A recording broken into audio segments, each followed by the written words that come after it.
Coffee, Calm and Connection is about being human. It's about you choosing to prioritise your well-being, putting the time in to strengthen your resilience to adversity, and being part of a community that holds you accountable and offers support when the going gets tough. Our podcasts bring expert insight and real-life experiences together for you to enjoy and learn what it is that makes us human and how to work with it. Hello, Zoe. Thank you very much for coming on the Coffee, Calm Connection podcast. I'm super excited to have you here, and a lot of people listening will already know your face and your voice through some of the webinars we did through 2020. So thank you for coming. It's really lovely to be here. It's lovely to be here. I'm really excited to have this opportunity to have a really in-depth conversation with you. We do have some great conversations. We do. I thought what might be really interesting is if you could basically give us your journey, because I know that you've had some struggles with depression, stress, anxiety, like many people have. And your journey would be quite interesting to see how you've overcome those, what sort of things were really pivotal in you working through. So I wonder if you can talk us through your life. Yes, absolutely. Right, strap in. Okay, well, I guess I'd always been quite an anxious child. So I recall bedtime, I recall being very nervous when my mum went downstairs. And I was probably about 9 years old when I had my first panic attack. And I would get really panicky when there was no one else upstairs. I'm really worried. But then the rest of my childhood, everything seemed to be kind of fine until I went to secondary school. And I think things started to really come out there, and there would be lessons that I was particularly worried about. And interestingly, I haven't actually thought about this for a very long time, but it would be around the way the tables were laid out. So, if you've got your typical kind of two seats going back from the teacher, that was fine because no one could see me. But some of the classrooms were laid out kind of in a horseshoe. And so everyone was looking at you, if you spoke up in class or whatever else. And I can remember having sleepless nights the night before those lessons. It was French where they did that. And terrible anxiety in school during that time. And then I would often it was on Thursdays, I would often tell my mum I was sick so I could stay home. I was absolutely terrified at the time of blushing. And I couldn't kind of speak up in class. I couldn't answer questions. And if someone pointed something out, so the whole time I'd be sat there thinking, they're going to point out something on me. No one look at me, no one do anything. And that would kind of build up. And then it was a bit of a rough school. So people would be, throwing paper airplanes around. So if something hit you, then everyone's going to look at you. So it was the kind of unpredictability of knowing that someone could potentially do something that's going to mean everyone in the class is going to look at you. And then obviously if that did happen and then I blushed and then everyone in the class would be, oh, look, Zoe's gone bright red. And, so that was, I suppose, one of the first things that, or ways that my anxiety kind of unfolded in my kind of daily life. And that just got more and more extreme to the point where I couldn't eat in the mornings before going to school because I was so nervous. And I just remember sweaty palms all the time. And sometimes I don't even know that there was necessarily a reason that I could put my finger on. I just didn't want to be there. And so, that was how I remember the beginnings of it all. Can I ask you a question on that, Zoe? Because that's obviously very articulate in terms of a childlike memory. So that's obviously something you've been able to articulate later in life, but your early memories are that of emotional signaling. So you are noticing at that early stage in life the emotional signals your body is trying to give you to say something's not right here. And that's one of the things I think we lose as adults. So I wanted to reference that because I find it really, really interesting. So how did that manifest itself, I suppose, in early 20s, early adulthood, and what kind of experiences do you have or do you remember from those periods? Mm-hmm. Well, there's a few, so I'll pick. I shan't bore you. I'll try and pick the ones that will be the most relevant. One of the big times that had a huge impact was when I worked for a think tank, a criminal justice think tank in London. So I was in my late 20s, and I'd got a job in London, which was a big thing. I'd always stayed working around Essex before then, and so I was moving up to London. So I'd moved up. I'd got a shared house with people that I didn't know, obviously, and I started this job in a very kind of eminent think tank, and all of a sudden was going to the Home Office and was meeting heads of the probation service and the prison estate and magistrate, just really important people, and I felt completely overwhelmed and completely out of my depth, and that manifested. I started to become very agoraphobic. So I couldn't really, or I did, but it was extremely difficult to get on the bus, for example, to get into work. I'd get on the bus and then there'd be so many people around, obviously kind of rush hour in London. And I'd start getting really hot and I'd feel my heart palpitating and I'd have to get off the bus and calm down a bit. Often I'd have full-blown panic attacks on the bus, but I guess I'd had so many of them over the years, I could do that without causing a scene, if you know what I mean, kind of just really internalize it. And then I would get to work and do you know what probably one of the hardest things is the exhaustion. So just feeling as if, I can remember describing it to my boss at the time, as if my body was made of lead and I was walking through treacle. So every step was just exhausting. And once I've got into work, obviously I'm then having to write research reports and comment on different things, and my brain just wasn't functioning properly. It was extremely difficult to absorb that level of complex information, remember things, and turn it into something that I could kind of speak about or write about in a cohesive manner. So, although whilst I didn't panic whilst I was in the office, I just felt almost like it was too much effort to even sit up. Like I was just completely unplugged. And then I would go home and kind of desperately wait until my flatmates got home so that I'd have people to talk to. But then it was difficult for them as well, I think, because they realised how difficult I was finding everything. And then I think it became a pressure for my housemates. And so they ended up kind of staying away a bit.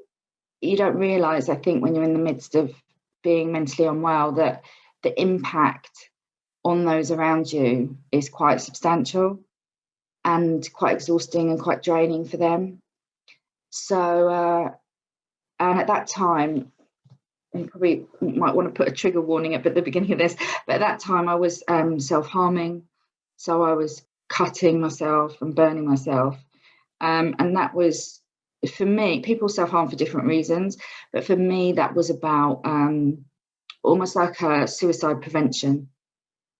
I felt like I didn't want to be here anymore, and the absolute despair and feeling like you're completely backed into a corner and there's no way out.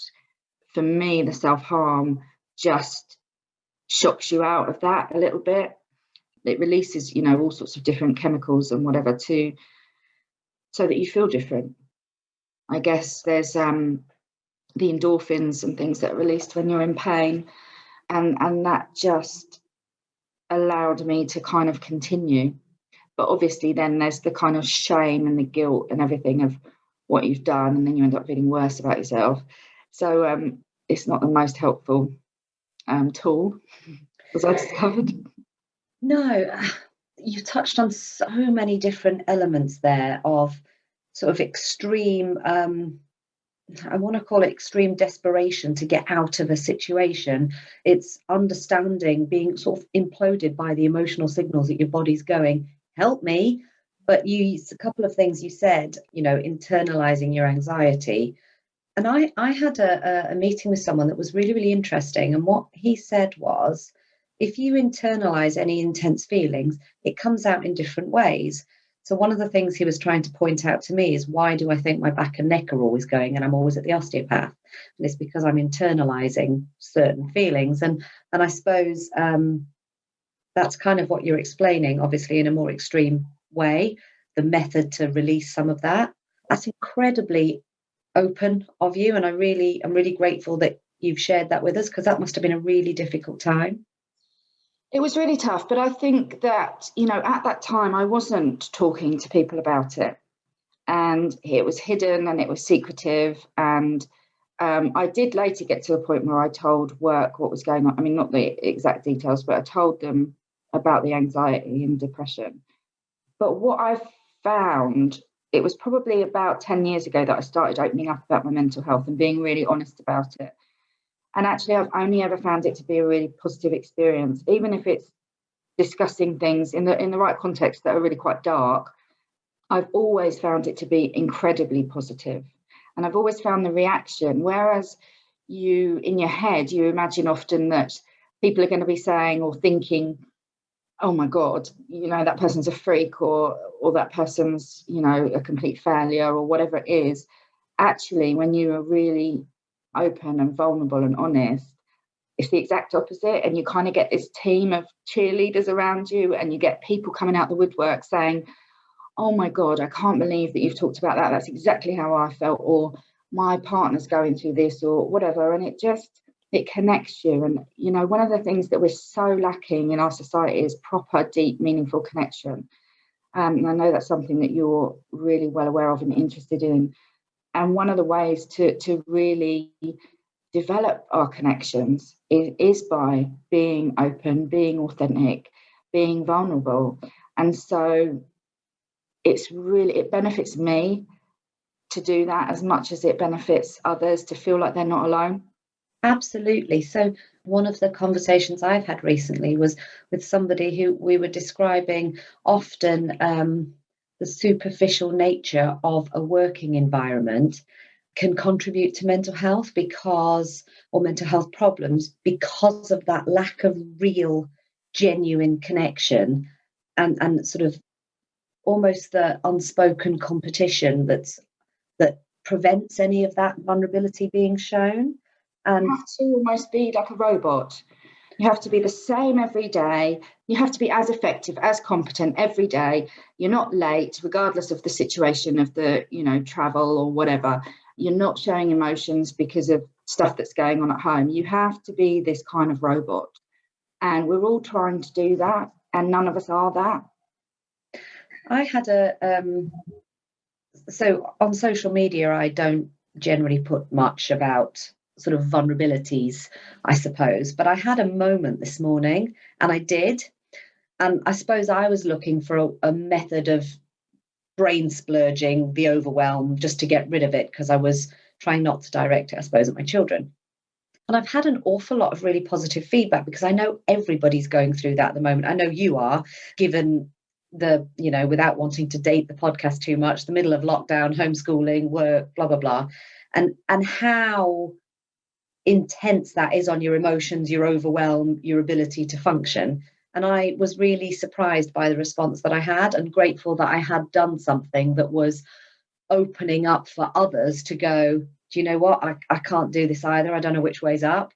So I think that connection is so important, and being real and being human and being vulnerable. But the flip side is also true. We're too scared to be vulnerable, but we're too scared to go, do you know what? I absolutely owned that. Well done, me. Yes. Yeah, absolutely. It's that negative inner critic that keeps us kind of in check from not actually feeling good about ourselves. But also the fear of judgment. And you are as judged if you shout from the rooftops about an achievement as you are if you open your vulnerabilities. And I'm just going to qualify that sentence to say our perception is that we are as judged for both of those things. And in actual fact, maybe not. Mm-hmm. Absolutely. Yeah, I completely agree. Yeah, no, I think that's incredible. So one of the things that you have done, and you have done over the course of a lot of hard work and time and repetition, is taking yourself from that really dark place to a different place. I'm imagining there's bumps on the road. Talk us through it. I remember being sat at home and watching on the news the launch of an organisation called Action for Happiness. And Action for Happiness is a worldwide organisation. They're based in London, and they're research based. So the idea is that they look at the latest research into happiness and they translate it and make it kind of easy to understand for the layperson. And they encourage people to set up local happiness groups where they explore these ideas. They set up happiness cafes all over the country. And it's all about learning and practicing the things that psychologists have found to be the most important things that we do to improve our happiness and our well-being. And they do lots of kind of online events and things, so that they're well worth checking out. But I remember watching the launch of that and thinking, this is something I need to get involved in. This is something where I can find out exactly what the latest research is saying about why I'm so miserable and anxious. And there's so many tools that I can use to put these into, effect in my everyday life. At the same time, I started going to a meditation class and began learning mindfulness. And I found this to be incredibly calming, peaceful, helpful for my brain. Because I think up until that point, my brain had never had a break from that inner critic, or from the fear monster or whatever you want to call them. It constantly be going. Even if I looked like I was kind of at rest and relaxing, my brain would be kind of going. And so I think it desperately needed that little bit of peace and quiet that meditation gave it. So essentially, I did an awful lot of reading and research into mindfulness and positive psychology. And I started to put what I'd learned into practice. So, for example, gratitude being one of the key things that positive psychologists have found increases our happiness. And I know that it's something that you're going to do some, or possibly have already done some work on. Essentially, it can sound pretty lame, really. I'll just focus on what you're grateful for. It's not about that. It's about training your mind to shift its mindset. My mind, I would have said that I was born or made into a natural kind of glass half empty person, and now I would say I'm a glass half full person. And I believe that I have rewired my own brain in that direction. And so a gratitude practice is very simple, but it is about, even on those horrific days when you do not want to get out of bed, when you're struggling with panic attacks, when the world feels like it's caving in on you, you find that glimmer and you find that little bit of light. So it might just be, and very often for me, I had to think about, to find what I was grateful for, I had to think about what would make the situation worse. So I would think, right, I feel all of these things and I feel horrendous, but I've got food in the cupboards. I'm not in abject poverty. And then I could find, okay, so I'm grateful for having the ability to feed myself and not be starving. Or, that I've got, if I'm cold, I can put the heating on, rather than I'm freezing to death and feeling like this. So in the beginning, that was how I could find what I was grateful for. It was by finding what would make the situation worse, because I couldn't find anything I was grateful for. But the more you start to do that, the bigger and bigger the impact. So I started with the typical kind of 3 things a day that you're grateful for. And there's all sorts of different techniques you can do. So you can write a letter to the person that you're most grateful for, and then you can phone them and read them the letter and kind of hear their response. I did things like that. I thought about what am I most grateful for in situations that I found particularly difficult. So even though I'm on the bus and I'm panicking, what things am I grateful for at this moment? And I kept a written diary for quite a while, but then eventually I found that it became habit. It became natural, so I didn't need to keep the written diary anymore. And what I find is now it's just completely automatic. So I notice I've trained, it's almost as if you're putting a different set of glasses on. So I notice automatically the things that I'm grateful for. So this morning when I drove the kids to school, the sun shining through the leaves was just exquisite. It was a beautiful morning. And little things like that. And I treated myself to a hot chocolate. And I sat and I had 10 minutes where I was just me, just the hot chocolate, and so that I could really taste that and really enjoy that. So it's those tiny things that become habit, and then your world seems different. So your world feels like it's full of goodness rather than full of horror. Is that something, though, that you have to keep topping up, as it were? And let me explain why I asked the question. You can cultivate habits and you can make things almost automatic, but often you find you slip back into old habits very, very easily unless you've got your eye on the game all the time. Does that still happen to you, or are you now so entrenched in the new habits that the old ones have totally gone? Yes, I mean, I think I'm so entrenched in it. I wouldn't say that the old habits have gone, because I certainly notice if I'm having a bit of a dip, which is normal, then it's much easier to slip back into seeing all the negative. But that is only a very temporary state. And I just find that naturally I do it with everything. So, you know, that I'm doing my master's at the moment. And that's been really quite stressful with everything that's going on and trying to fit that in with homeschooling and everything. And I had to defer one of my modules because I couldn't quite get the assignment in on time. And, you know, there was a bit of beating myself up for that and whatever. But then without consciously thinking about it, I flip into, but my God, how lucky am I that I can do my master's? You know, it's just automatic now. But I did, when I say I sat down and wrote my 3 gratitudes every day, I did that probably for a year. It was a long period of kind of rewiring.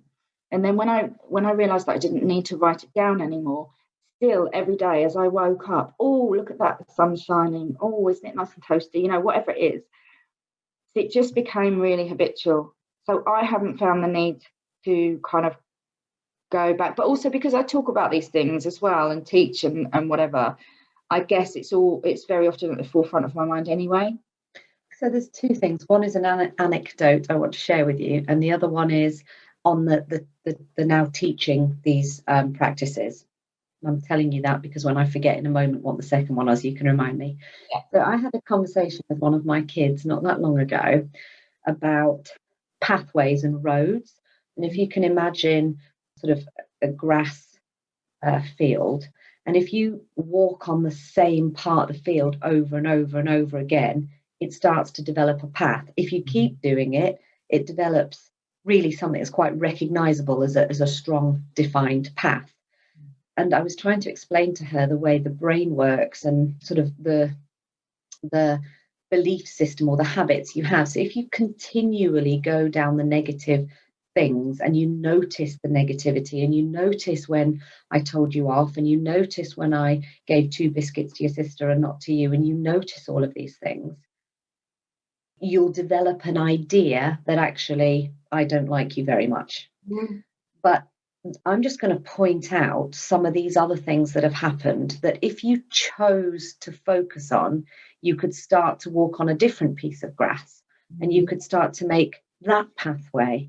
And actually, if we could try and walk on that pathway a bit more, your entire belief system would be, my mummy loves me very much. And I sort of gave examples of both. I can see how this might make you feel this way, but did you notice this part or this part or this part? And I was trying to explain to, a young child, this idea, because there's glass half empty everywhere you look, and it's quite easy to fall into that. But it's also quite difficult to explain to a child and to open their eyes. So anyway, that was the anecdote. Can I just interrupt you on that one? So I did something with my two to try and shift them out of a bit of a negative mindset. And I've got these kind of clear plastic weird sheets that are like static, and you just put them on your wall and you can write on them and whatever, and then you just take them off again. And so we had one of them up on the wall in the lounge, and I can't remember what we called it, something silly like lovely things. And we had to record every day something lovely that someone else in the family had done for us. So it was just to get them to notice, because my two were a boy and a girl, bickering and fighting and whatever. But actually, we'll notice when your brother did this for you. Oh yeah, I'm going to write that on. And then the brother would kind of say, guess what else he did for me today? And then we'd write it down. And then I would include me in that. Look what Mummy did for you today. Because then it just shifts the focus. So that was quite a nice little activity that we could all do together. I think those kind of things are so important and so incredible. Sometimes I find them quite hard though, because if I was to suggest, and I have before suggested things like this to my kids, they go out their way to not do it or to sort of make it difficult. So I don't know, I almost have to explain the science and then, right, you get on with it and see what happens. But I think that could just be a phase of where we're at the moment. I love the idea of the clear sheets, and maybe I could try and... Very good, but also not making it like a formal homework task or something. There's my problem. Yeah. Have it up on the wall where you eat. So when you're eating together, you can all go, and you don't even have to ask them. You could just say, oh, Isabel did something lovely for me today. I'm going to put that on the chart. Oh, Daddy did something really nice for me. That's going up there. And then just watch the conversation. Lead by example. Yeah, rather than, right, so you're going to write something nice about what your brother did for you. You know me so well. Very cheerful. The other sort of thing I wanted to ask how you think about it is, so there's a lot of ways to integrate something into your life. Mm-hmm. And one of the things that I find very, very, very difficult is I want to eat well. And I have to give that 110% of my focus to make it happen. I want to exercise, and I have to give that 110% of my focus. I want to be mindful and meditative, and I have to give that, you probably guessed it, 110% of my focus. I've got 3 businesses, they need 130% of my focuses, and I've got 3 children, they need 150% of my focus. And what I see happen a lot, and I've got numerous friends that have done this, is they've sort of embraced, for example, the fitness lifestyle and have then become fitness instructors. So it is absolutely in their lifestyle. You've done it. You've embraced that positive psychology, mindfulness lifestyle, and now teach it. How does somebody, and this is where Coffee Calm Connection has come in to deliver the sort of the 5-minute boosts and keeping the process alive through short bursts. How? Well, do you know what? I think you've said what is the key point. It's small, short bursts. It's micro steps, Sarah, because we can't do everything. We can't be the perfect wife, mother, career woman, housekeeper, chef. This is too much for one person. So when you want to make changes, one of the reasons we often fail to kind of keep up with things in the long term, is that we set the goal too high, right? Everybody knows about, right, I'm going to set a goal and I'm going to have my SMART targets and I'm going to have some accountability and da-da-da-da-da. But if you set a goal, do you want to just share what your goal is? Because this did cross my mind when I saw your post over Christmas about what you're doing with your running. So my goal, and I'm going to qualify it as I speak to you. So my goal is, because I am very good at the big stuff, and I Okay. bite off a lot more than I can chew, but it's fast and it's done. I'm going to do a half marathon there for the next 3 months. I've got to train like a bat out of hell so I can do the half marathon in time X, right? I've decided to do the end-to-end Le Jog challenge, which is Land's End to John O'Groats. It's 874 miles over the course of a year. The idea behind that is because small, process-driven, cumulative, frequent, regular. You can't eat an elephant in one bite. You've got to take off chunks. So one of the things that's happened is, so Coffee, Calm and Connection, and all of the research and the planning that and conversations that have gone into that, which I know you're very well aware of because you're one of the conversations I'm having regularly, is about developing something that people like me, who have a million and one things going on, can actually commit to, because it's not all seeing, all knowing, all everything. It is literally incremental steps. And the key is the incremental steps for a long period of time. So I'm trying to redefine my goal setting in exactly that way. That's interesting. I didn't realise it was set out like that. It seemed horrifying when I saw it. But that's because that to me is just I don't think I could ever do something like that. But we've got the differences between us that I think make this kind of thing work particularly well. But so yes, it's the small steps. Something with, for example, mindfulness. It's better to sit and practice mindfulness in a couple of 3-minute blocks than it is to sit for half an hour. Your brain will train itself more in small little bursts, like learning a musical instrument. I know I've used this analogy before, but you don't learn a piano for half an hour once a week and then wait till your next lesson. You do little bits every day, and your brain starts to rewire itself. So I think that's the first thing. Set your goals, set your SMART targets, but have them, I would say, like micro goals, things that are really tiny little things. So something like, I'm really rubbish at eating breakfast in the morning, which I know is a really terrible way to start the day. So something like, my goal would be something like, I'm going to eat a banana before I leave school. Not, right, I'm overhauling my diet.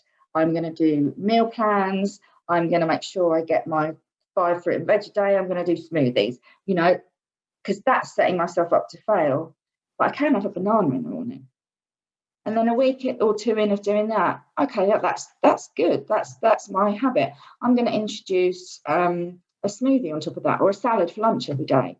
So it's that small, incremental, little micro steps that lead to change. And there's also something about when you fall off the wagon, when you haven't gone on a run for 2 weeks, not kind of giving up. I know you wouldn't, but not kind of beating yourself up about that, because the next day's a new day and you just start again. Why are you giggling? Because I almost came out in hives at the thought of not running for 2 weeks. As soon as you said it, I felt my emotional signaling was screaming, oh no, you can't possibly not run for 2 weeks. That would be absolutely terrible. So, I mean, I'm talking about the incremental steps. I've got a long way to go to get the mindset right. But what's really, really interesting is to hear how your story has developed from young age through to a really critical, difficult period where it could have gone either which way. And what I'm hearing from you is the things that made the difference are, number one, you made the decision to research and learn and understand what actually is going on in the brain and why. And number two, you put processes in place, small, doable goals on a daily basis to get better. And fast forward 10 years, you've got your own well-being business, 2 kids that you obviously do amazing things with, and I'm going to take your suggestion away to try it with mine. So I think it's really incredible. Well done, you. Very much. Thank you very much. It's certainly been an interesting journey, but I think it helps that I'm fascinated by the mind and by development. And I really believe that even people, when you're at the point of feeling genuinely suicidal, there's a spark still inside. And it's just kind of finding ways to reignite that spark, to kind of encourage it to burn. And I think we've all got that. And I look back on everything, and again, it's a kind of another layer of the gratitude stuff. But when I look back on difficult times, it's almost as if I can see almost like a little kind of river of silver going through them. I don't know if you've seen these jars. Do you know what I'm going to say? And I think, are they Japanese? And they break them and then they put them back together with silver or something, and it looks beautiful. And it's all about that kind of analogy. A metaphor comes to me, you know, in looking at those difficulties. They were the real moments of learning and growth and development and finding self-confidence. There's something else I haven't mentioned, which was actually for me specifically one of the key factors, and it's an element of mindfulness, but it's self-compassion. And I might have told you this story before, Sarah, but when I first learnt mindfulness and self-compassion, I was at a Buddhist centre. So if you haven't done it before, you essentially, there's a number of people that you bring to mind. So, for example, your best friend, and you bring them to mind, and I always imagine that I haven't seen them for a year or so. That feeling that you get when they're kind of there, that feeling of kind of love and warmth and joy, that's the feeling that we're trying to cultivate for ourselves. So the first time I did this, and they said, bring a picture of yourself to mind, and all I could bring to mind was a picture of myself dead on the sofa. And that's what I saw. So I kind of, and this was a 40-minute sit. This wasn't just a kind of like 5-minute thing. So I spent the 40 minutes kind of just tears streaming down my face in a room full of people I'd never met before. I mean, we all had our eyes shut, so it didn't matter. But, and it was all I could do in my mind to kind of pick up this dead me in my arms, and just, we repeat these phrases. So we repeat, may I be happy, may I be well, may I find peace. So I was just repeating these phrases over and over again, and almost kind of like rocking this dead version of myself. And by the end of the meditation session, the dead me took a breath. And that was the first time I'd ever learned about self-compassion, turning compassion towards myself.